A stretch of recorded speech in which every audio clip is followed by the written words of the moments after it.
رانا معاك. فهمتي شنو قلت؟ الموت عليك ساره، الله عليك. هو مخلوعين مكبوتين. اول مره ضرباتك؟ تضرب ما حتى كسرت ولي على يدي. ضربتني التيبيا هنا كاع زرقتها. راه مش هاد الخدمه، هذا راه خدمه راضيه. شوف راه نقول لك دير ثقه في الدوله. او داير ثقه في ربي. انا اللي حاسه روحي محقار، نقول لك الحق. السلام عليكم، معكم الجوكر. كلما يقترب شهر رمضان المعظم يظهر لنا أشخاص وكائنات حية لا نعلم عنها شيئا ولا نعلم فوائدها في المجتمع الذي نعيش فيه. كائنات حية تجول مواقع التواصل الاجتماعي والبرامج التلفزيونية كل فترة. تتساءل في نفسك لماذا يجلبونها في قنواتهم الخاصة؟ هل لأنهم صنعوا طائرات بدون طيار، أو أنهم حفظوا كتاب الله في ظرف أسبوع، أو ربما لأنهم اكتشفوا أدوية للسرطان، أو لأنهم دافعوا عن كتاب الله ورسوله؟ لا والله، فقنواتنا وصفحاتنا الجزائرية لن تعطي الفرصة أبدا لكل هؤلاء الذين ذكرتهم بالحرف الواحد. وكم هم كثيرون في وطننا الحبيب ولا حول ولا قوة لهم من عمل أي شيء.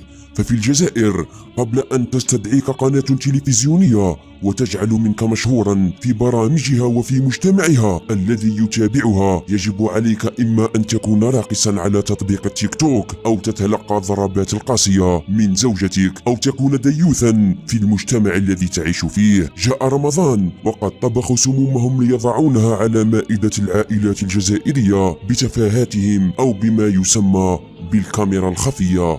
جاء رمضان الذي اعتدنا فيه على مشاهدة حصة الكاميرا المخفية بعنوان شاهد باراكودا يتهجم على المناشط ويثور غضبا، وفي العنوان الآخر نشاهد شاهد باراكودا يقفز على المناشط لأنه أزعجه قليلا، وفي العنوان الآخر أيضا شاهد باراكودا لأنه قفز في المياه، شاهد باراكودا لأنهم تلاعبوا بمشاعره أمام الكاميرا، شاهد باراكودا يرقص على أنغام كذا وكذا، وشاهد بطولات باراكودا التي لا بطولة لها. بهذه العناوين الكاذبة والغاية منها كسب أعلى عدد من المشاهدات في حصصهم وبرامجهم. بهذه العناوين هنيئا لك، فلقد أصبحت مشهورا ومؤثرا وسط المجتمع الجزائري، ولك ربما معارف ونفوذ أمام البسطاء والمساكين.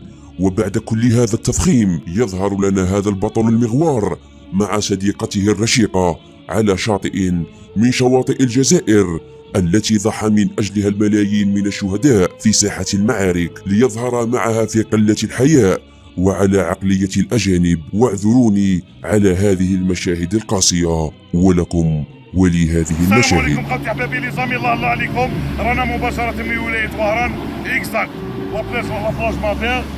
خوتي بلادنا بزاف شابة، والله يرحم الشهداء، ارواح وسمايلي بيانفيني. بزاف شابة بلادنا وتهلاو فيها. وديديكاس سبيسيالمون سارة شريكتي. سارة ربي معانا وحنا رانا معاك. فهمتي شريكتي؟ الموت عليك سارة، الله عليك. هو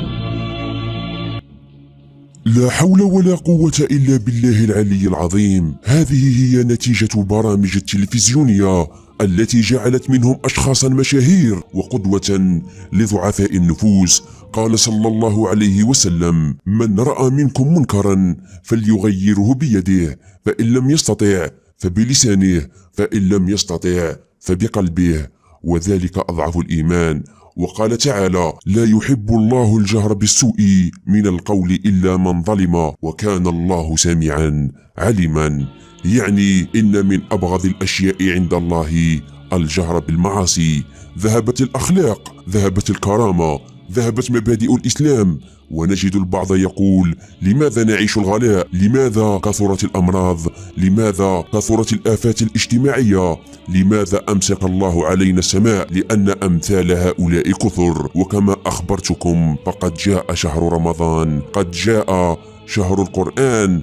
فوالله صدقوني أنهم طبخوا لكم السموم في برامجهم، لأن همهم الوحيد مصلحة القنوات ومن يتصدر المشاهدات في شهر الغفران والتوبة. نعم، ستشاهدون برامج أبطالها مثل فارس البحر وحبيبته، ستشاهدون حصصا بعيدة كل البعد عن أخلاقيات المجتمع المسلم. ما عسانا نقول من غير حسبنا الله ونعم الوكيل، وما عساني أقول لك يا فارس البحر من غير اللهم يا رب أسألك الهداية له، وأن تطهر قلبه من الأفكار المنحرفة، وتصلح حبيبته، وتصلح المجتمع الذي نعيش فيه، ولنعود إليك صالحين. ويا الله، إني أسألك من هذا المنبر وفي هذه الليلة المباركة أن تهديه إلى الطريق المستقيم، وأن تجبر بقلب زوجته وأبنائه من كل هذه المعاصي. لا حول ولا قوة إلا بالله العلي العظيم. السلام عليكم.